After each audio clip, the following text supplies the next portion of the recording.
This is your application specialist, Adam Best, at FREY Municipal Software. Today, I will be demonstrating some great tips and tricks for your BUCS Finance System Software Release 22. This will be a wonderful opportunity to explore and learn how to get the most value from your BUCS Finance system. I have 10 items to show with you in today's demonstration. So let's get started. For the first tip and trick, we're going to look at AR invoices.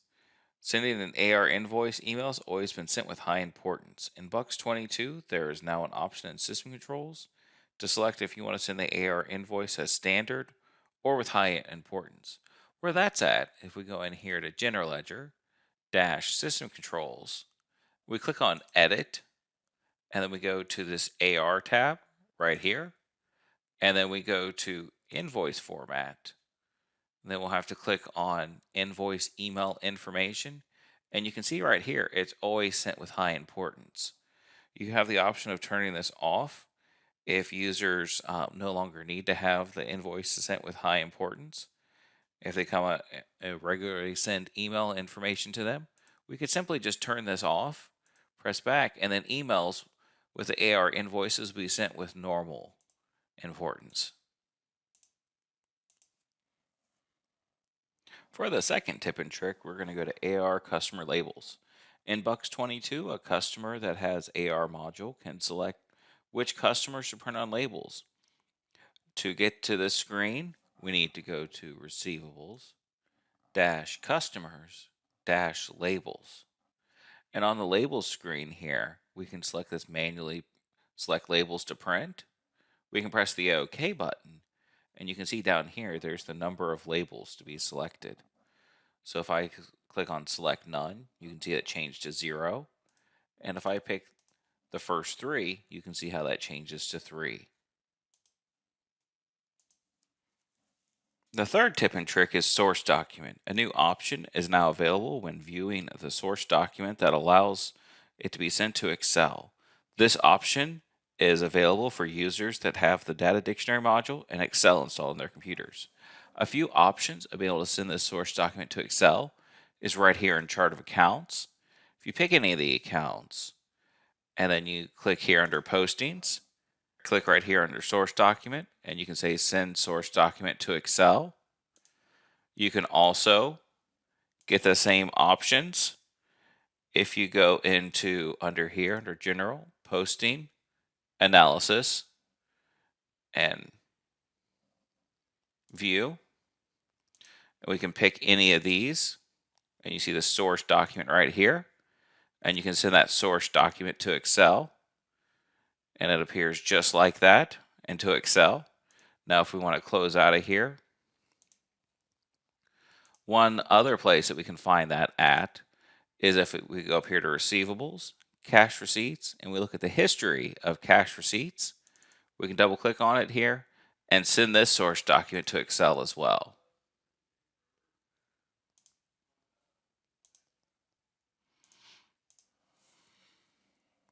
For the fourth tip and trick, we're going to look at check reconciliation. For unclaimed checks, an additional window will display when marking the check as an unclaimed status. That's under here under Payables, Check Reconciliation. And in here we can click on any check, and we can click on Unclaimed Checks, and it gives us 256 character field, just like a void check does, and we can put maybe why it was unclaimed.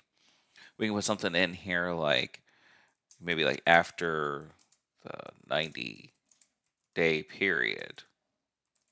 We put something like that in there. We'd have you put a lot more information in there with 256 characters.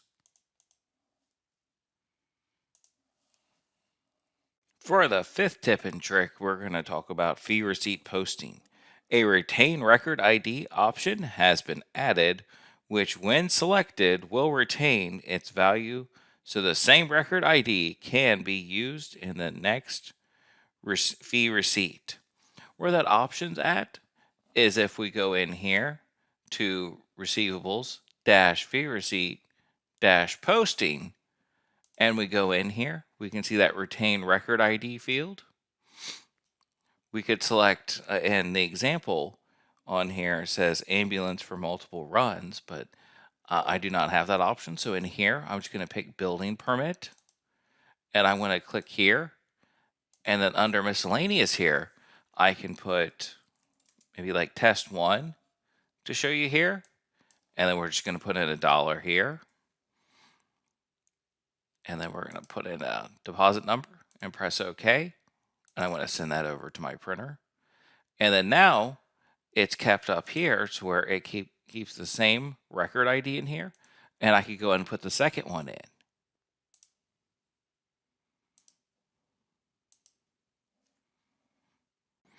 For the sixth tip and trick, we're going to look at fee receipts. Anything you put into the name field when posting to fee receipts now appears as vendor name field on reports and screens. For example, this will be on the chart of accounts posting screen, the future period trial balance reports, posting analysis edit description screens, posting analysis print reports, posting analysis screens, and posting journal purge archive reports, and the project screens. Where if we look at an example of that, if we go in here under general ledger and we go into chart of accounts, on my last example, I put in the building permit for test 1, and you can see I put it in as the name there, and it shows up as test 1. For the seventh tip and trick, we're going to talk about electronic payments. When updating electronic payments in BUCS 22 release, an electronic payments number range is available on the screen. This range allows for users to enter a specific number range in order to update only selected electronic payments. Where that's at is if we go into payables dash and we go to electronic payments, we're going to update electronic payments. That electronic payment date range is here for specified electronic payment ranges. We can, have, if we have whatever number we have in there, we can put from and to that number and update just that number. For the eighth tip and trick, we're going to talk about check register. In BUCS 22, the check register, ACH register, and electronic payment registers can be sent to Excel. The funds availability report will automatically be sent to Excel in a separate spreadsheet, as well as any of the registers that are sent to Excel. Now, when running these registers, a report date or subtitle can be used. For the Excel option to be enabled, the user must have the data dictionary module and have Excel installed on their computer. If I want to show, for example, on this, if I wanted to go in here to check register, you can see I have the Excel button lit up here. I can select the date and I can select Excel. It's going to ask me the starting check number. I'm going to go ahead and say yes to that, and it's going to go ahead and send all my reports now to Excel. I'll be able to go through here and click on all the different tabs and see the information.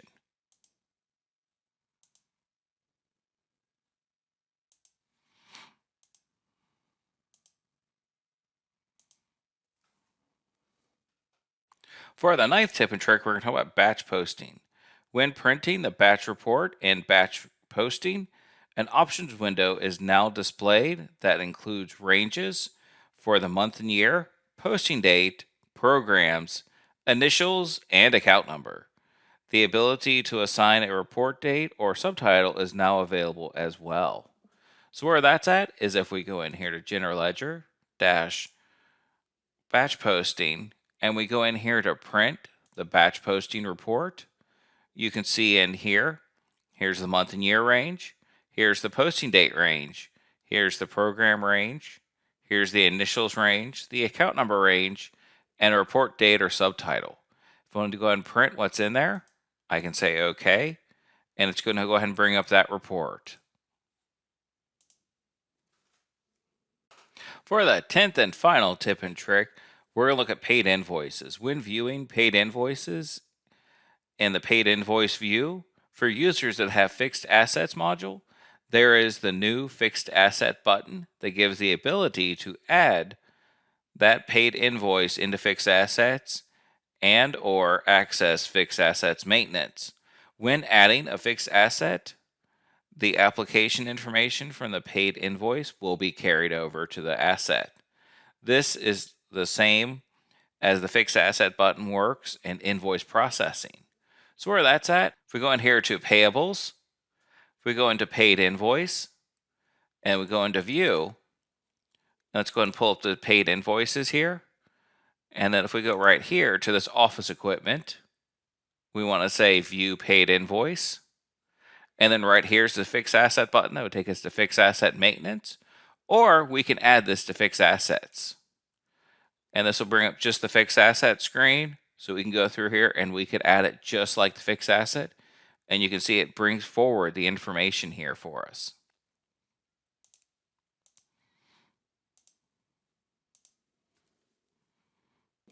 This concludes the BUCS Finance System Release 22 Tips and Tricks presentation. I hope that you enjoyed the presentation and picked up on many items that will enhance your daily BUCS experience. If you have any questions over the material I covered in this presentation, please don't hesitate to contact support at 1-800-659-3739. I repeat, that number is 1-800-659-3739. We will be happy to assist you.